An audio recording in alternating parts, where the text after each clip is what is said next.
তো নমস্কার, মিঠু রান্নাবান্নায় সবাইকে স্বাগত। আলু আর ডিম দিয়ে চটজলদি আর সহজেই বানানো যায় এই রকম মজাদার মুখরোচক একটা রেসিপি আজকে বানিয়ে দেখাবো। এটা আপনারা সকালের জলখাবার কিংবা বিকেলে হালকা টিফিনেও এই রেসিপিটা বানিয়ে খেতে পারেন। খেতে অনেক মজার হয়, ছোট বড় সবাই মজার সাথে খাবে। তো এই রেসিপির জন্য এখানে একটা আলুর ভালো করে খোসা ছাড়িয়ে নিয়েছি, দেখতেই পাচ্ছেন। আর আলুটা ভালো করে জল দিয়ে ধুয়ে নিয়েছি। এবার আলুটাকে এখানে গ্রেট করে নেব। তো গ্রেট করার জন্য এখানে একটু মোটা ছিদ্রের গ্রেটার নিয়েছি। আপনারা চাকু দিয়ে একটু মোটা মোটা করে কেটেও নিতে পারেন, কিংবা সরু ছিদ্রওয়ালা গ্রেটার দিয়েও কিন্তু গ্রেট করে নিতে পারেন। এখানে দেখতে পাচ্ছেন আলু গ্রেট করা হয়ে গেছে। আর এই রেসিপির জন্য এখানে আলুটাকে একটু এইভাবে মোটা মোটা করে গ্রেট করে নিয়েছি।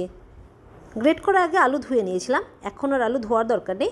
জাস্ট জলের মধ্যে থেকে আলুটাকে ভালো করে এভাবে চিপে জলটা বের করে দিতে হবে, যেন এর মধ্যে জল না থাকে।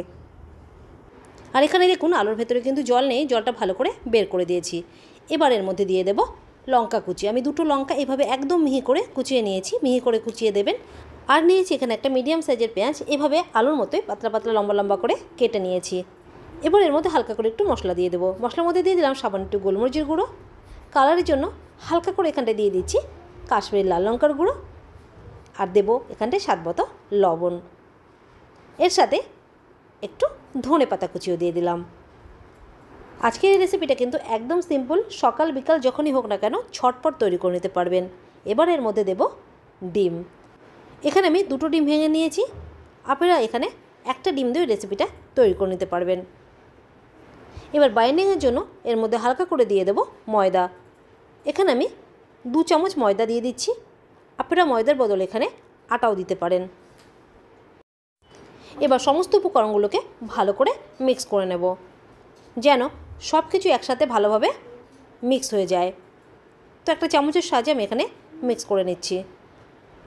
আর এর মধ্যে কিন্তু জল দেওয়া যাবে না, ডিমটা দিয়েই ভালো করে মিক্স করতে হবে, তাহলে মিক্সারটা রেডি হয়ে যাবে।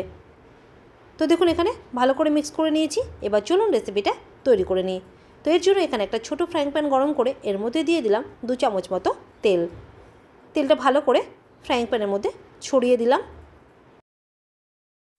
তেলটা এখানে গরম হয়ে গেছে। এবার যে আলু আর ডিমের মিক্সারটা রেডি করে রেখেছি সেটা এবার এর মধ্যে দিয়ে দেব। গ্যাসের ফ্লেমটা এখানে লোয়ে রাখতে হবে। এবার ভালো করে একটা চামচের সাহায্যে মিক্সারটাকে সমানভাবে ছড়িয়ে দিচ্ছি।